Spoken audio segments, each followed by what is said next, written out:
Okay, good morning, students. Today's topic is leadership. So, in this, we'll be seeing how leaders motivate their followers or subordinates in order to achieve organizational objectives. तो leader क्या होता है इसकी definition देखेंगे.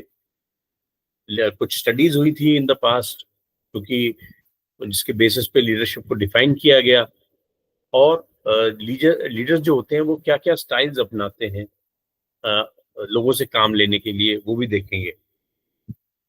Main चीज क्या है कि leaders are basically are people और you can even call them managers who drive their subordinates or employees towards the achievement of organizational objective.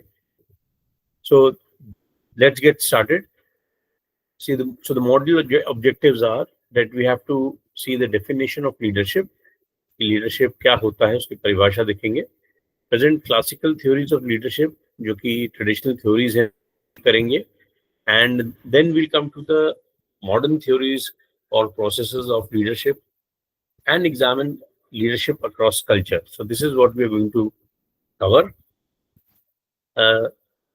And under this, we'll be covering concepts and theory of leadership. Then we'll also deal with qualities of a good leader and leadership style.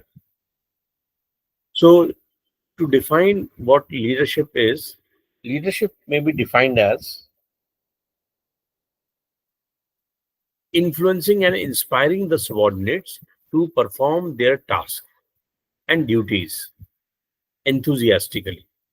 So, see, there are people and there is an organization and there is something called organizational objective. So, left on their own, employees might not know the direction in which they should be working, or they might not feel motivated enough for the achievement of organizational objectives. So here comes the important role of a manager or a leader who will kind of goad them into action.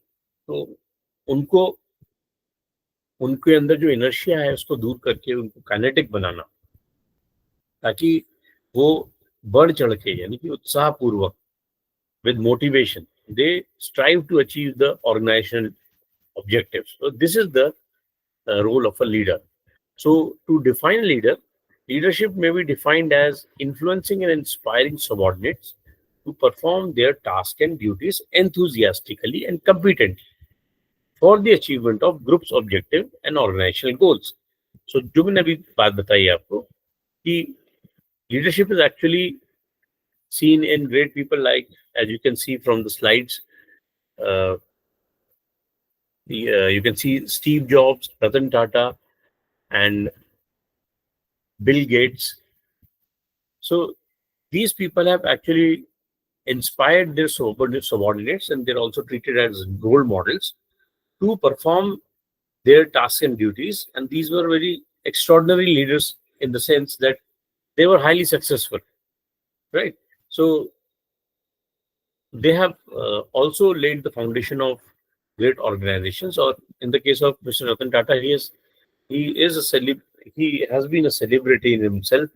He has taken the Tata empire to new heights. So how did they achieve this? By they inspire. तो एक तो होता है manager जो कि अपने सारे employees को मोर और लेस आप ये कह सकते हो कि मॉनिटर करता है. लीडर एक मैनेजर के मैनेजर के रोल से बियॉन्ड जाता है.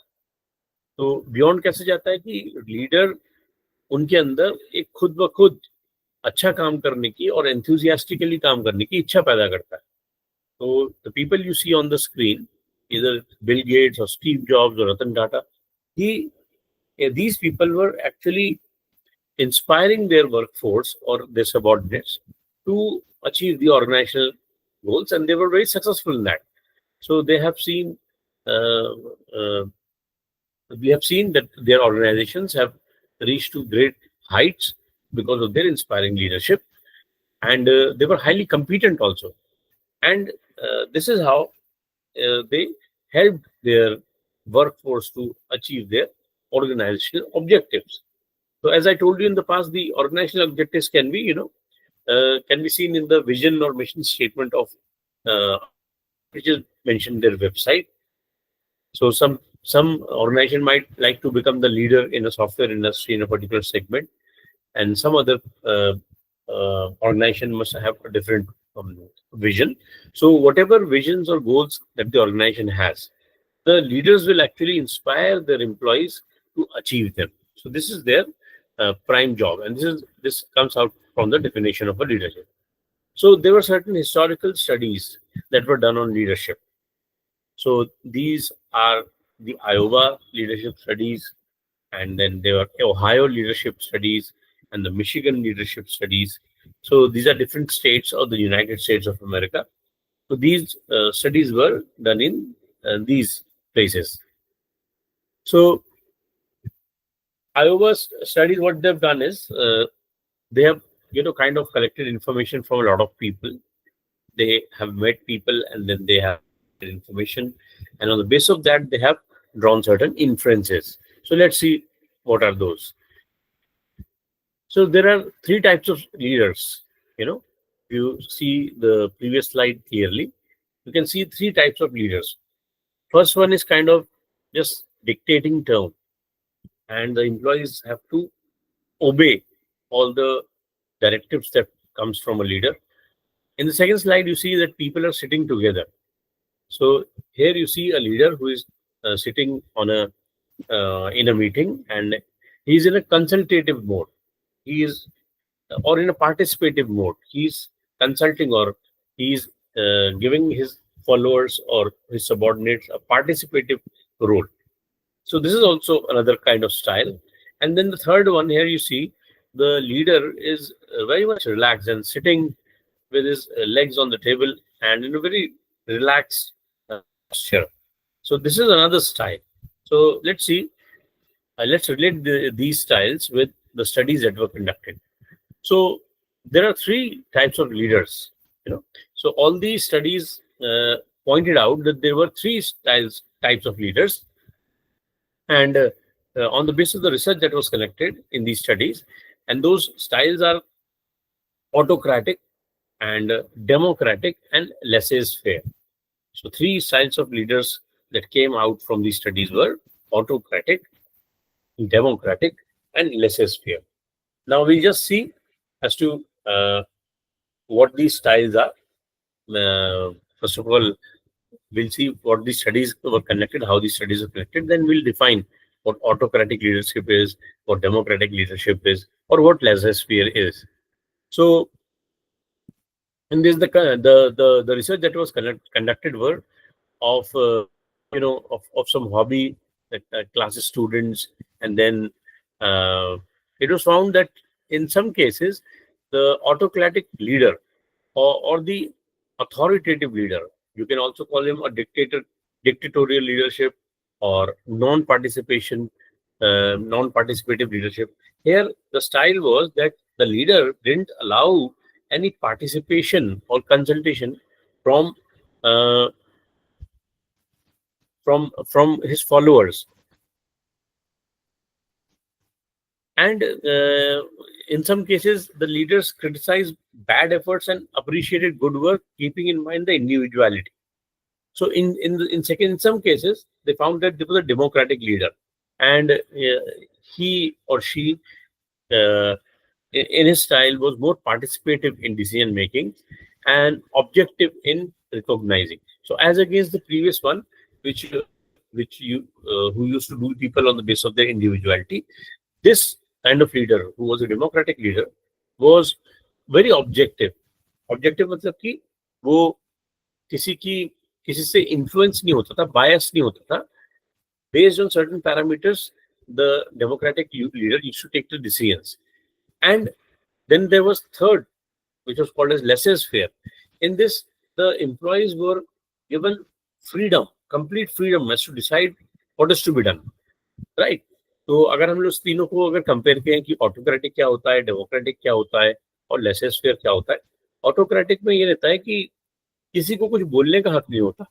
जो लीडर बोलता है वो उनको मानना पड़ता है। तो वन वे ट्रैफिक आप बोल सकते हैं, एक तरफा कम्युनिकेशन रहता है। इसमें एम्प्लॉयज के पास कोई राइट्स नहीं होते कि वो अपने कोई मैनेजरियल प्रोसेस के अंदर हिस्सेदारी कर सके। तो उसमें लीडर वो बताता है कि ऐसा होना चाहिए और वैसा वैसा ही होता है ना। There is no other alternative. इसमें एक आप इंग्लिश में बोलते हैं कि माई वे और हाईवे वाला कॉन्सेप्ट होता है कि जैसा लीडर चाह रहा है वैसा होगा, नहीं तो employees are free to go. Second type of leadership is democratic. इसमें यही रहता है कि जो होना है वो तो हमारे हिसाब से होगा, लेकिन आपके कंसल्टेशन के थ्रू या आपके पार्टिसिपेशन के थ्रू होगा। कि जो फरमान आता है वो तो लीडर देता है, लेकिन वो इम्प्लीमेंटेशन के दौरान इसको इसको कंसल्ट करता है। जो स्टेक होल्डर्स होते हैं या एम्प्लॉयज होते हैं उनसे कंसल्ट करता है। और तीसरे में कि लेसर में ये होता है कि आप ही बताओ क्या होना चाहिए और आप ही उसको करो। इसमें तो कंप्लीट फ्रीडम दी जाती है। तो ऑटोक्रेटिक लीडरशिप में बिल्कुल फ्रीडम नहीं मिलती, एक तरफा राज होता है। डेमोक्रेटिक में लोगों से पूछ के या सबॉर्डिनेट्स और एम्प्लॉय से पूछ के काम किया जाता है। बिजनेस फेयर के अंदर कंप्लीट फ्रीडम दी जाती है कि आप बताइए कि क्या होना चाहिए। So these are three types of leaders that came out from these studies. So in autocratic, where the leader was autocratic, तो वहां पर देखा गया कि there was some aggression among the team, क्योंकि लोग जो थे वो अपने लीडर के सामने कुछ बोल नहीं पाते थे उसकी प्रेजेंस में।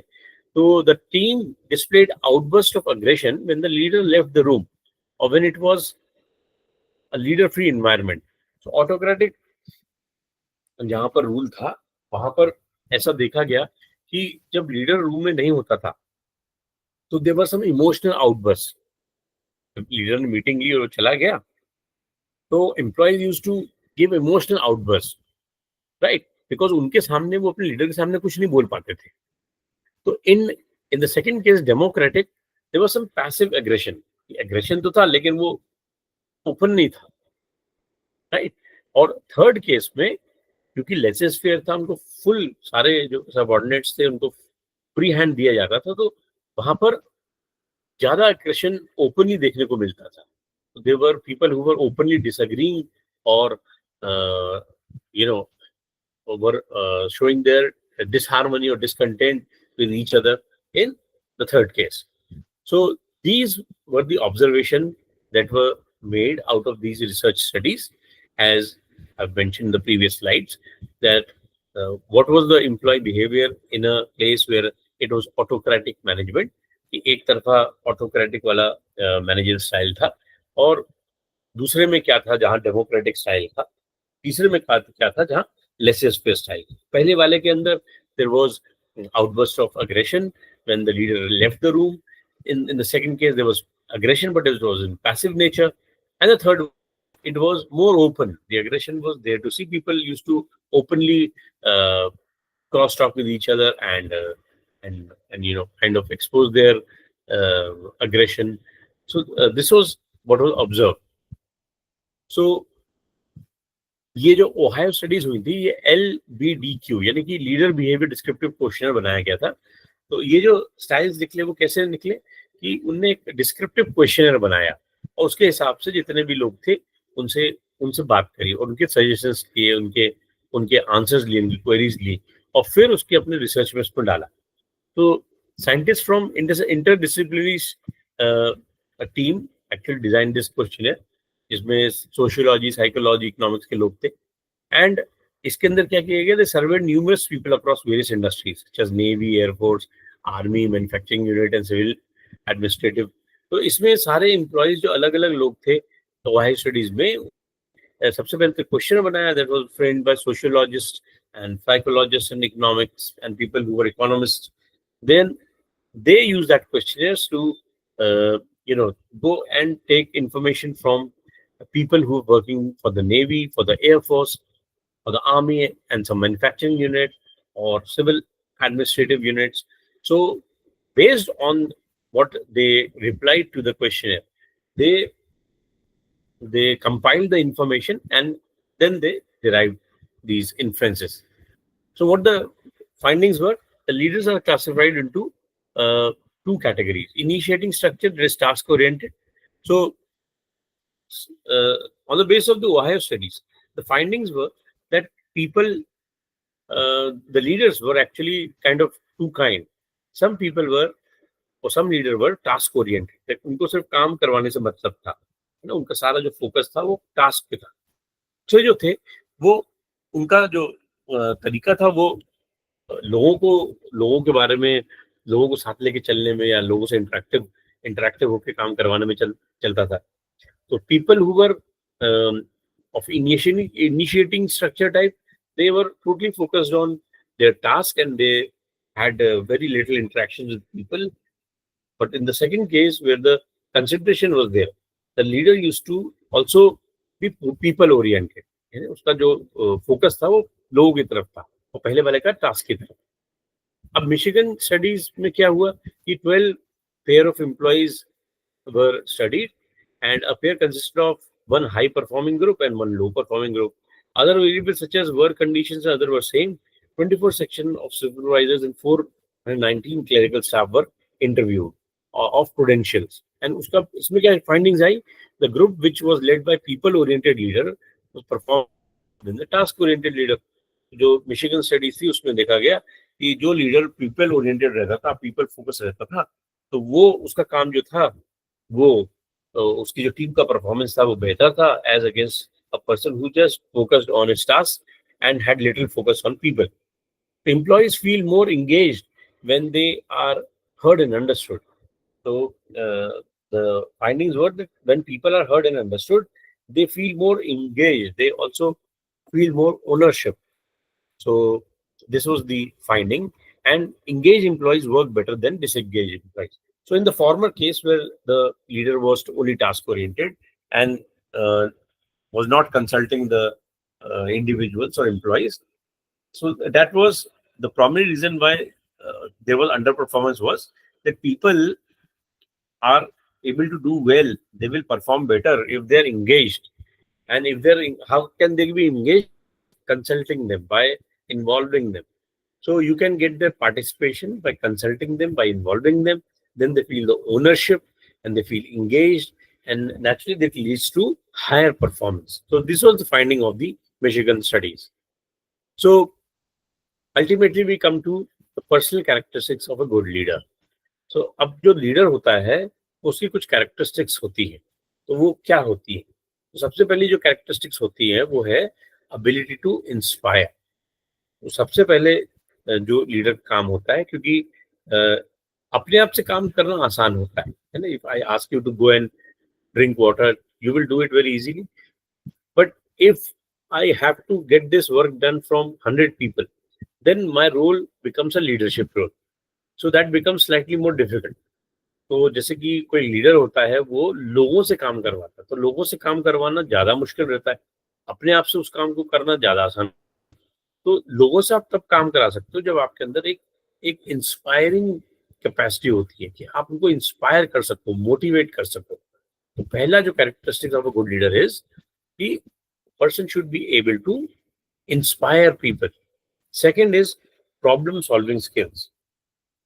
सेकेंड जो एबिलिटी होनी चाहिए वो होती है प्रॉब्लम सॉल्विंग स्किल्स. लीडर के अंदर प्रॉब्लम सॉल्विंग स्किल्स होनी चाहिए कि वो प्रॉब्लम्स को सॉल्व कर सके. तो people or the followers or subordinates will look up to a leader for solving their day-to-day problem, because they will perceive that person to be more intelligent than they are. That's why they are following him. So there should be, and this comes out of intelligence, the leader should have problem-solving skills. Third one is assertiveness in voice. So the leader's voice should be full of confidence, and there should be an that is strong belief in the words that the leader speaks. So this is the third characteristic, personal characteristics of a good leader. Then the fourth one is ability to take risk. So a leader is always looked upon as a person who is able to stick his or her neck out for certain causes. So there might be certain initiatives for which leader might put everything at stake. तो एक leader जो होता है वो अपने मतलब पूरे जो जॉइंट जो उनके ऑब्जेक्टिव होते हैं या वो मंसूबे बोल सकते हैं, उनके लिए वो ही takes a lot of risk, है ना। कभी कभी वो अपनी अपनी पूरी क्रेडिबिलिटी दाव पे लगा देते हैं, कभी कभी अपनी जिंदगी तक दाव पे लगा देते हैं। तो leaders will have this personal characteristics of having the ability to take the risk. तो जो रिस्क ले सकता है वो ही बोल्ड हो सकता है। The person who doesn't take risk cannot be a leader, he can just be a follower. ठीक है। The next one is skill in the art of compromise. So leader being a pragmatic person, practical person, realises कि कभी कभी वो सारे objective जिसके लिए they set out for cannot be met. So what the leader does is they they go in for the art of compromise, right? How do they do that? They are good at negotiations. So वो परिस्थिति को देखते हुए काफी flexible रहते हैं, है ना। लीडर्स वो होते हैं जो कि एक इवॉल्विंग स्थिति को हर समय पहचानते हैं और उसके हिसाब से अपने आप को ढाल लेते हैं। They are very good at negotiations और compromise. And the next thing is that they have very good emotional maturity, और ईक्यू उनका इमोशनल क्वेश्चन बहुत हाई रहता है।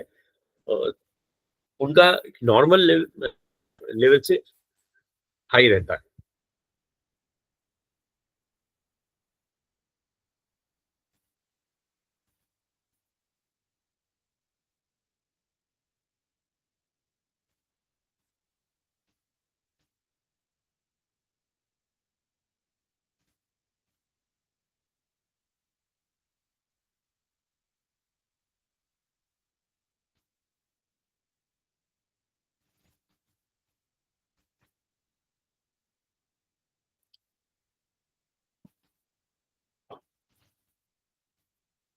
So let's sum up.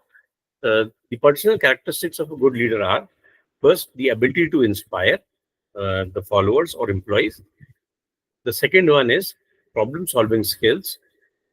The third one is assertiveness in voice. And the fourth one is ability to take risk. Then there is skill in compromise and emotional maturity. So these are all personal characteristics of a good leader.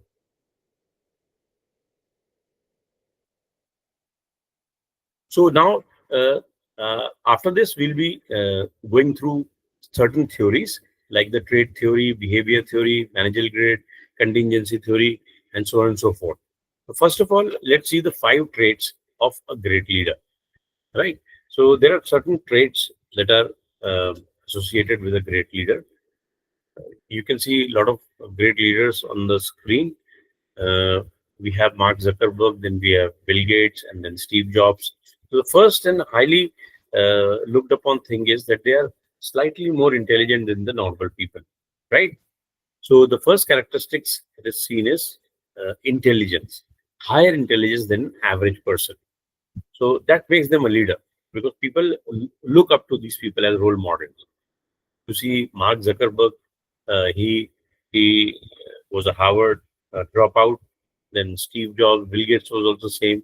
So these people are, beyond their times. They have the vision to foresee certain things because of their high degree of intelligence. So the first thing that sets them apart is intelligence. So higher intelligence than the average person. The second is self confidence. So when we talk about assertiveness, that comes out of self confidence.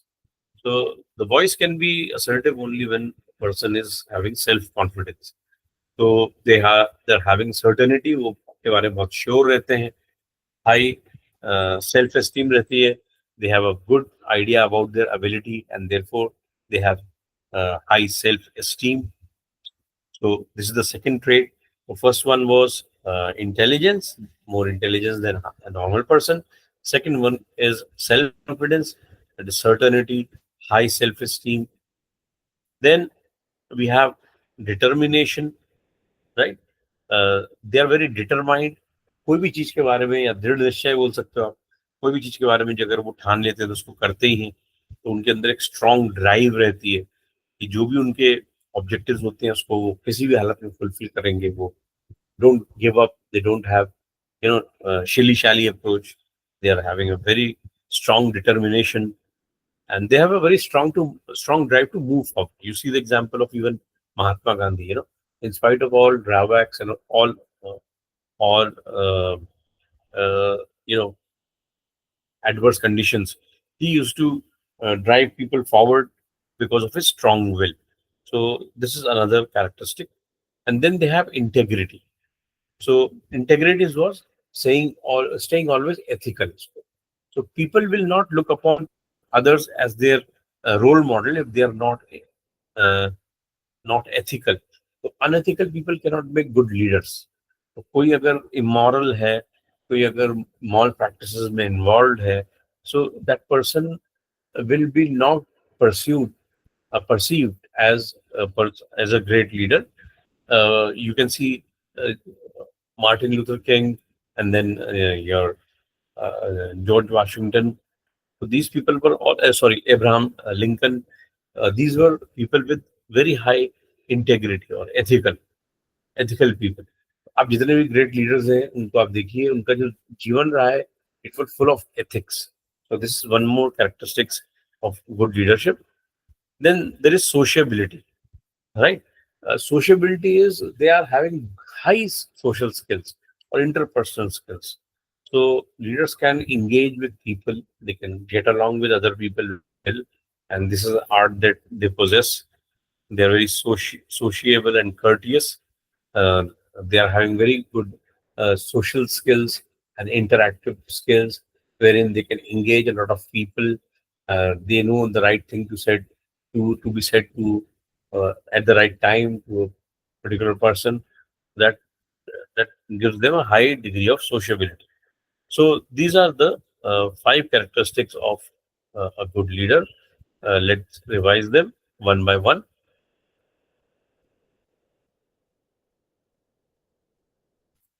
First one is intelligence. Uh, a good leader has high degree of intelligence than an average person. Second one is self-confidence. Uh, Self-confidence comes from determination, and that is reflected in assertive voice, as we have seen in the previous slide. Then determination, that is a strong willpower to achieve the goals that the leader has set out for. Then we have integrity, is high moral standards or ethical behavior, you can say. Then we have sociability. They are very high on social skills, and they are able to engage people very easily. So these are the five traits of a great leader. So this actually rests on the trait theory that if these traits are there, then only a person is perceived to be a great leader. So this is a traditional approach to the leadership theory, that people with these special characteristics uh, are perceived to be great leader. So if people will have these characteristics inherently या congenitally, यानी कि ये सारी चीजें बचपन से ही उनके पास होती है, तो then the person will be called as leader, right? So these characteristics are intelligence, understanding, motivation, perception, and all these things. So this is as per the trait theory of leadership. But when we see that they were intelligent people, but they were not very good leaders, like Albert Einstein. So if intelligence was a parameter for being a great leader, then all scientists would have been great leaders. लेकिन जो scientists हैं, in spite of being intelligent, are not very good leaders. तो ये फिर एक question mark लग जाता है. फिर जो अब देखिए आप, there are certain leaders of the masses like Gandhi ji, then Lal Bahadur Shastri, and then you have other people.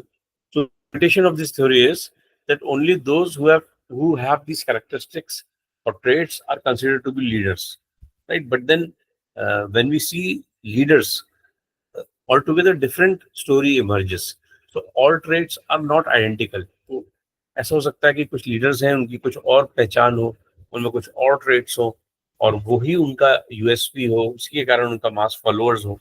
So some traits can be also acquired by training. तो ये थ्योरी बोलती है कि जिनके पास ये कैरेक्टरिस्टिक्स बचपन से होते हैं वही लीडर बन सकते हैं.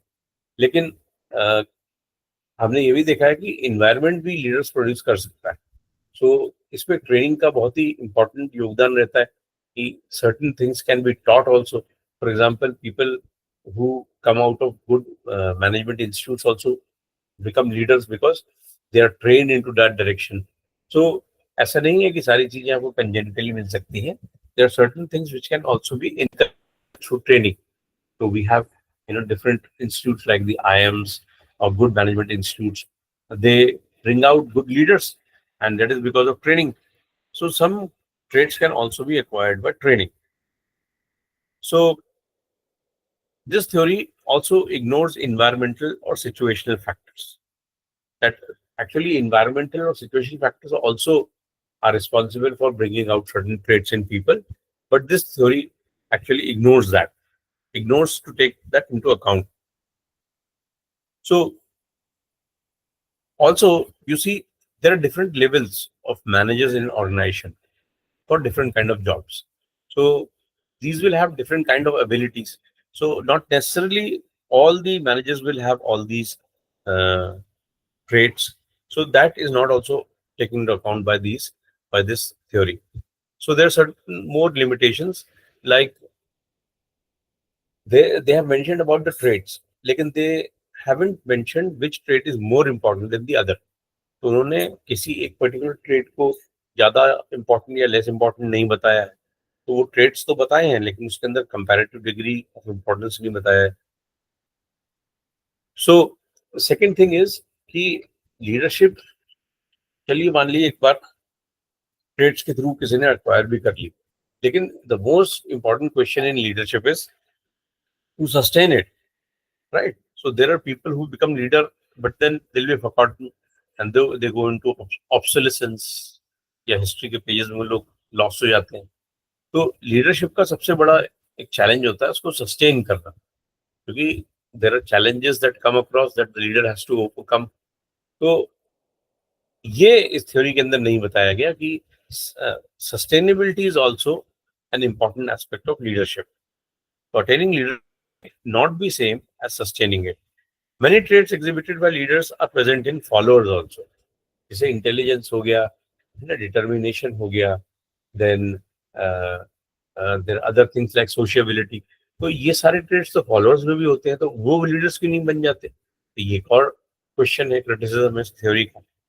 Then this is it's difficult to define all these things in absolute terms. They are very subjective in nature. मेरे को मान लीजिए कोई बंदा सोशिएबल दिखता है, आपको लगेगा कि नहीं वो सोशिएबल नहीं है. तो all these traits can not be defined in absolute terms. So this is called the trait theory. Leaders are born with certain traits and those people who have these traits will become leaders, others will not. तो ये पहली theory. दूसरी है behavioural theory, कि leadership जो है वो trait से नहीं होता, वो कैसे बिहेव करता है, that defines his leadership. So studies of leadership in terms of what they do rather than what they are. So a person might be having all the good qualities, but if a person doesn't display those qualities in his behavior, then how will the other person know that all these qualities are there in that person? So behavior theory बोलती है कि leaders are not judged on the basis of what they are, but they are judged on the basis of what they do or how they behave. And this seems to be a more practical approach. So it's concerned with how leaders act or behave instead of their traits. कि traits तो ठीक है, लेकिन they should walk the talk. वो उनको traits उनके behavior में दिखने चाहिए. तो इनका थोड़ा सा जो अप्रोच है वो प्रैक्टिकल नेचर पे है. They are basing their leadership parameters on how people or leaders will behave. So Ohio University talks about two characteristics: consideration and initiating structure. So consideration and initiating structure, what is that? Consideration is people-oriented leadership approach, and initiating structure is task-oriented leadership approach.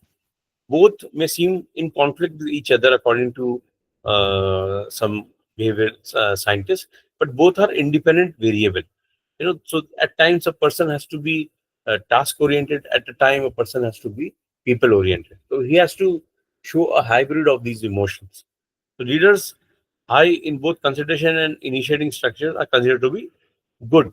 So if a person is all the time people oriented, तो वो सारी जो उसका time है वो चाय नाश्ते में चला जाएगा, लोगों से अच्छे टर्म्स बनाने में चला जाएगा। और अगर एक कोई पर्सन सिर्फ टास्क ओरिएंटेड है और वो लोगों के बारे में बिल्कुल नहीं सोचता कोई लीडर, तो हो सकता है कि वो उनका इन्वॉल्वमेंट गैदर नहीं कर पाए, है ना, और लोगों ओनरशिप नहीं आ पाए। तो ऐसे लीडर जो कि ओहायो जो स्टडी हुई थी उसके बेस पे जो दो दो लीडरशिप स्टाइल निकले थे, तो ऐसे लीडर्स जो कि इन दोनों का कॉम्बिनेशन रखते हैं अपने स्टाइल में, कि इनिशिएटिंग कंसिडरेशन भी होता है और इनिशिएटिंग स्ट्रक्चर भी होता है, कि वो लोग टास्क ओरिएंटेड भी रहते हैं at times and they are also people oriented also. ऐसे जो लीडर होते हैं they are found to be more effective than people who are just people oriented or they are just task oriented. The next theory actually comes as contingency theory. तो पहली हमने theory देखी वो थी ट्रेट थ्योरी, कि leaders are actually born with certain characteristics, and if they have these characteristics then only they'll be considered as leader.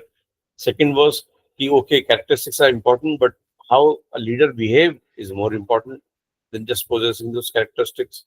Third one is contingency theory, कि this contingency का मतलब होता है सिचुएशन, फोकसेस ऑन सिचुएशन। एक situation में एक leader कैसे उस सिचुएशन को हैंडल करता है, और कोई एक डिमांडिंग सिचुएशन आ जाए और उसको वो कैसे ओवरकम करता है, सॉल्व करता है, वो एक लीडर की लीडरशिप जो एबिलिटी है उसको बताती है। अब जैसे एक सिचुएशन आ गई हमारे कंट्री में भी, कि there was a attack on tourist in Pulwama. So how the leader will handle this contingency or this situation will define whether that person is a good leader or a bad one, right? So the first theory said characteristics, second theory said behavior, and the third theory says how a leader handles the challenges or situations or contingencies that crop up in front of him from time to time. So theory actually focuses on situation. Individual behaviour and characteristics are not the only focus here. तो जैसे पहले characteristics था, focus था theory का, ये characteristics होनी चाहिए तभी वो लीडर है, या फिर सेकंड में जैसे बिहेवियर था कि उसका बिहेवियर कैसा है, that defines whether person is a good leader और not. So different type of situation demands different types of behaviour and characteristics. तो a leader cannot always be goody goody with people, or leader cannot always be bad with people. So how the leader should behave will depend on a situation.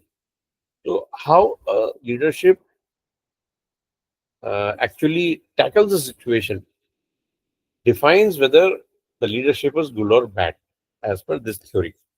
Effective leadership is dependent upon the demand imposed by a situation. So how a contingency is met by a leader defines whether a person is a good leader or bad. So this is the crux of this contingency theory of leadership. Contingent demands. The person most competent to tackle the situation will act as a leader.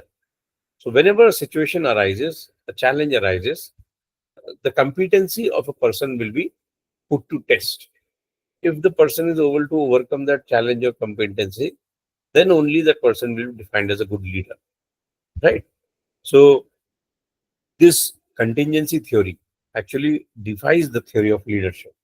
तो leadership की जो trade theory of leadership, sorry, तो trade theory of leadership भी बोलती थी कि ये characteristics होने चाहिए। तो अगर कैरेक्टरिस्टिक्स तो है, लेकिन अगर उसका वो इम्प्लीमेंटेशन नहीं कर पाए और जो टाइम टू टाइम सिचुएशन बनती है उससे अगर अपने लोगों को उबार नहीं पाए, तो क्या वो सही में वाकई में एक सक्सेसफुल लीडर कहलाया जाएगा? बिल्कुल नहीं। तो सिचुएशंस बन, वर्ल्ड लीडर्स भी होते हैं, उनके सामने सिचुएशंस बनती हैं। अब वो उस कंटिजेंसीज को कैसे सॉल्व करते हैं, that actually defines whether they're good leaders or bad. So there's a situation in Ukraine and Russia. There's a situation in Israel and Gaza. Then there's a situation in India and Pakistan. Then there's a situation imposed by uh, imposing tariffs on different countries. So, how the leadership deals with the situation will define whether the leadership of that country is good or bad. So, this is the crux of the contingency theory of leadership. This considers both. So, when a person uses his characteristics to solve a problem, so actually his personality and characteristics are both put to test. So this theory considers both the personality and the characteristics of a leader and the demand of a situation. So as per the demand of the situation, the leader will act. So what the elements of contingency theory? The elements are leader, characteristics, and leadership style. So a leader uh, should possess certain characteristics and certain styles. Then subordinates should be motivated. The group should have cohesion, and there should be a organizational structure. So a particular leadership style may be more effective in one situation, and it might be ineffective in other situations. So contingency theory actually acknowledges that for a certain situation there should be a certain or or congruent style of managing that situation.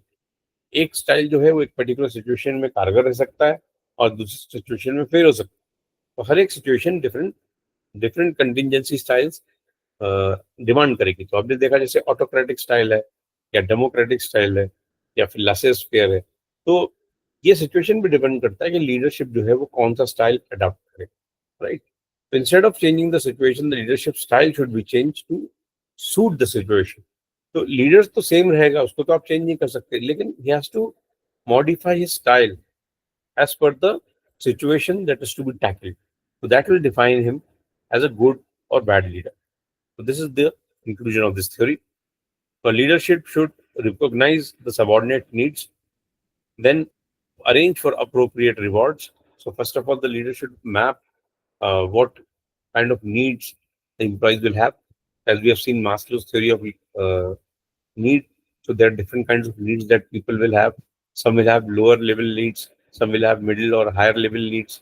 So the the employees or the followers should be mapped as per their needs. Then the leader or the manager should arrange for appropriate rewards and then clearly establish the subordinates' expectations.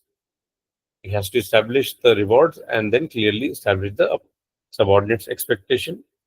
And then he has to also ensure that he removes all the barrier that is coming in the path of goal achievements. Whatever organizational goals are there, the leader should also remove the barriers that come in the way and personal satisfaction. Then it will lead to personal satisfaction of employees and their engagement and increase in productivity. So contingency factors are the characteristics of subordinates. An able subordinate will not like a directive style of leadership.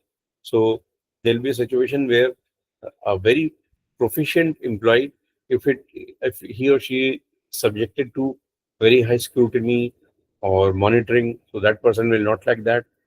The ability, need, skills, characteristics of and motivation factors of the leader should match with his subordinate. So the managing style of the leader should be based on the characteristics of the followers. That's why mapping of their skills, personality is required, because you can't use the same stick for driving different people, because different people will have different personalities.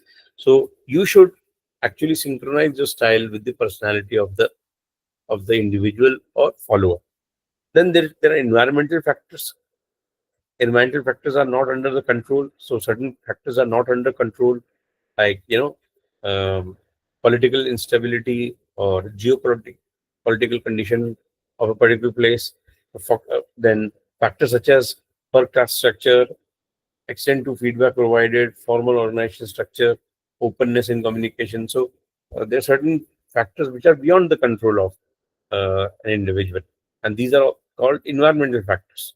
So the contingency factors on which the leadership should base his style on are characteristics of the subordinates, what kind of personality of the subordinate has, and the environmental factors under which the environment or the employees are operate.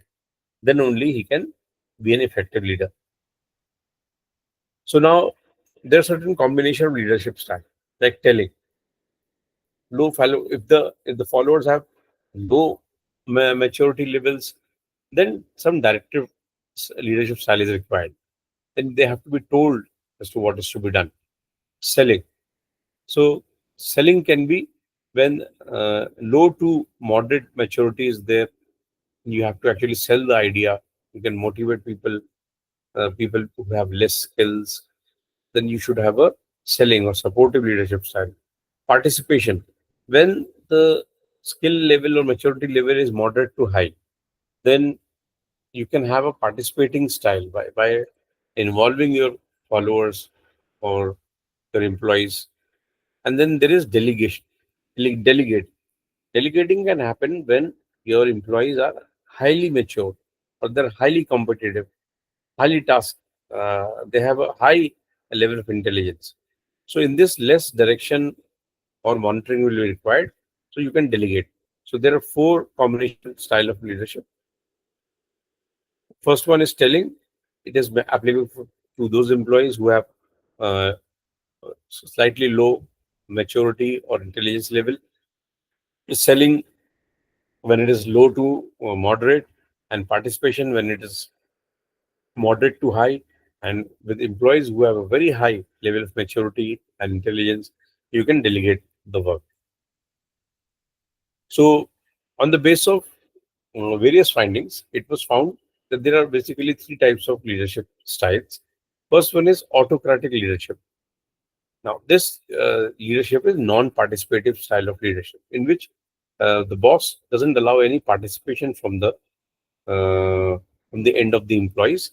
The employees are just told what is to be done, and the employees will do it. So the followers or the employees will have to obey the leader without asking any questions.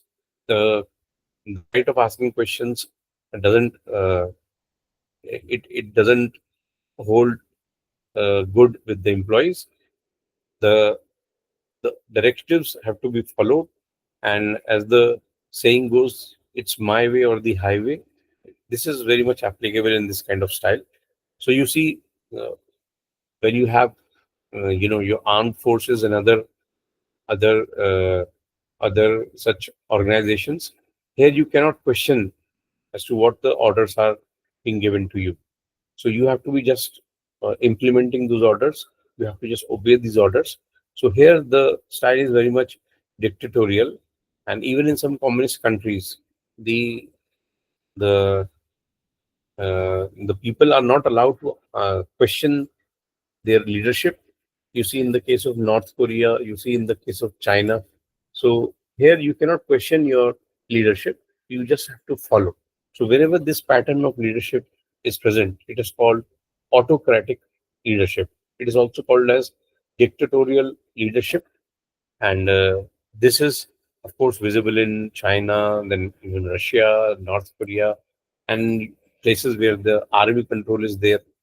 So this is called autocratic leadership. This style of leadership is either highly dictatorial, and it also leads to a sense of insecurity, frustration, and low morale, because people are not heard, and people cannot say their thing. They are induced to avoid being innovative and taking initiatives. So here you are not allowed to think or question anything. So this actually doesn't lead to a lot of innovation. We're just conditioned to obey orders. So uh, it doesn't lead to a lot of creativity. So if you make a comparison between the style of leadership that is there in the West and the style of leadership that is there in the communist countries, so you see that the West is more creative, but the communist countries, the creativity level is quite less, because here the followers are not allowed to think or make decisions on their own. They are just conditioned to obey orders that are given to them. So that leads to lack of creativity. There are certain advantages and disadvantages. It is suitable for situation where the task is ambiguous and not clear. So, in a situation of war, where you don't require people to question your decisions because you have already decided on certain things based on your past experience, intelligence, or consultation. So, in these situations, dictatorial styles are actually very necessary. The suitable where followers are not interested to perform the task. Then you have the situations in a workplace where there are certain people who are not very forthcoming as far as their participation is concerned to do certain works. So for them, dictatorial style is very much suitable and can increase the efficiency and boost the morale. Say in the short term, it can definitely put people uh, at on their toes, and you can also get the work done very fast. So this has its advantage, but then because they people cannot ask you questions, so it leads to sometimes miscommunication and misunderstanding, and it leads to it is unsuitable when workforce is knowledgeable. So you can have a dictatorial style when people are less skilled or less knowledgeable or less educated, but in a in an environment where people are highly educated and skilled, this style might backfire. So it fails to develop commitment from the workforce. So people will not feel the ownership, they will not feel involved, and therefore they'll not be committed towards work.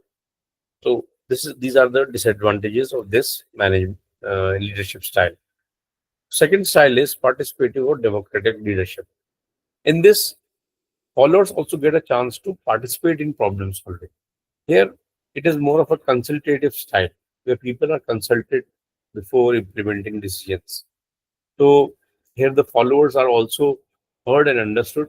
So the leader will also uh, kind of take feedback from the followers or employees so as to see whether the decisions that are being made will go down well with the followers.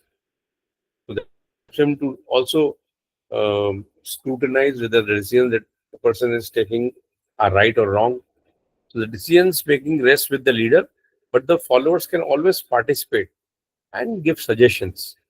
Right. So still the decision making power is with leaders, but then the people who are going to implement those decisions, they're also heard. So it's not a one-way traffic. It is as it was in the case of authoritarian style. Here it is a two-way traffic where people are heard and their views are also taken into account. So group members are encouraged to take initiatives and to be creative. So here the group members are encouraged to come up with innovative and creative ideas. So that makes the decision even more potent. कि जो वो सोचा है कि ऐसा करना चाहिए, तो लोगों के पार्टिसिपेशन के साथ और उनके उनके आइडियाज को इनकॉर्पोरेट करके ये चीजें और अच्छी तरह आसानी से हो सकती है. Improve job satisfaction. So when there is there when an employee gets importance of being heard, it leads to his involvement, and it leads to ultimately uh, a situation where the employees feels more satisfied, and it leads to better performance. So these are the advantages of this style of leadership. It boosts the confidence of the employees because they're heard, and employees develop a high degree of self-esteem because when they're asked things, they're consulted things, so they have high degree of self-esteem. So their morale boosts up, and their confidence level goes high. So it encourages innovation and creativity because when you ask people to give their opinions and their ideas, so naturally that instills sense of creativity among the followers, and it assumes that all workers are interested and motivated, and workers only and it works only when the situation is favorable. Sometimes if there is an emergency situation, then you can't have people suggesting. You can't just go and consult a lot of people because your uh, your speed is very important. Speed at which you make decisions. So if you go about consulting people, then your precious time will be wasted. So in certain situations, this democratic style will not work very well. So you see, if you see examples, uh, India is a democratic country. So whenever any law is to be made, everybody has to be consulted, and then there are vested interests. So sometimes, even laws, if they are very necessary for developmental purposes, they don't come into being, or they don't see the light of the day, because there is a lot of consultation that is happening, and uh, that leads to you know a prolonged time of decision making, and that actually leads to a lot of wastage of time. But in an authoritarian setup, where consultation on these things are not allowed, then decision making is very fast. So whenever there's an emergency situation, then dictatorial style or the authoritarian style works very well, and the time is saved, and decisions are made very fast. So some employees feel alienated if their ideas are not accepted. So if you try to consult everybody, then everybody will come up with different ideas. And if you end up taking only one or two ideas, and the rest of the ideas are not taken into account, then those people who have given those ideas will feel very bad or let down. So you will not be able to get their participation. This is a drawback. And then ultimately, the whole process is very time consuming. And the third leadership style is called laissez-faire, or free reign of leadership. Here, in the first see authoritarian style, the leader tells what is to be done. In the democratic style, the leader tells what is done, but then he or she will also consult people on their ideas of how things can be done. But in the third style, laissez-faire style, the leader will not only leave the thing called what is to be done with the employees, but he or she will also give a free hand to the employees as to how the thing that is to be done has to be done or implemented. So a lot of delegation happens here, and the leader's job is to pass the authority to the employees. Here, the employees are fully empowered to decide what is to be done and how it is to be done. Effective when leaders and followers are highly intelligent and highly mature. So you can't do this everywhere. You can only have this style of leadership called laissez, where the people or the employees are highly intelligent or efficient or even highly skilled. So this is only meant for these kind of situations. Leaders act as a members instead of directing or leading. So the leader will actually be perceived as part uh, of the organization at the same level, and not at a very high level as against an authoritarian style. So you see a lot of delegation empowerment happens. If you visit, say, the Western European democracies, you will also find that the prime minister or the leader is traveling to work on a bicycle. So here, it is totally a lot of not all the power is vested with the government. A lot of things are done by at the local level. So the leader is perceived to be as a part of the ordinary. So this is what happens in the setup where laissez-faire is practiced. So leaders only delegate and don't intervene. So leaders think that their employees are matured, intelligent enough to do things, and therefore they delegate. Now, what are the advantages and disadvantages in this? Because everything is delegated to the members, it inculcates a sense of freedom and creativity. And of course, when people are required to take their own decisions and they also are given freedom to do it, that instills a sense of creativity in them. So you see a lot of inventions happening in the Western countries, Western world, because a lot of freedom is given to the people in those countries, and they also have a high degree of self-esteem. They believe in themselves, and sometimes, the drawback is also that uh, the cohesiveness of the people's question, because everybody is free and everybody is equally powerful. So a lot of power centers might develop and leads to disintegration of a group. Might. I mean, not always, but might. So this is the challenge here. And ill effect of if the task is ambiguous. Suppose the task is not understood or it doesn't go in the same way among the employees, then it can be misunderstood. So this is another disadvantages of this.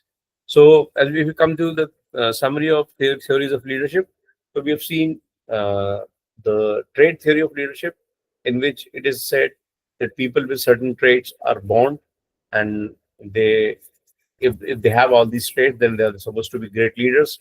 Then we have behavioral theory of leadership, in which it is said that the traits do not matter, it is how a leader behaves. कि एक leader कैसे behave करता है, that defines him as a leader. The third one is contingency theory. The situation demands are different, and therefore a person or a leader, if he or she tackles a particular situation positively or in a very efficient manner, then that is a true leader. So these are three theories of leadership, and then we have also discussed the leadership style, which are first of all authoritarian style, in which it's a one-way traffic, and the employees cannot say their thing; they have to obey whatever directives are given to them. Second one is participative or democratic, in which the people are also consulted before uh, implementing any orders. And third one is laissez-faire. Laissez-faire is actually giving a free hand to the employees to decide what is to be done and how it is to be done. And it requires a very high degree of intelligence and maturity among the employees if this leadership style is to be implemented. So that's all for today about leadership, what leadership is, different theories, different studies, and also different styles of leadership. Rest of the things we'll consider will cover in the next class. Thank you very much.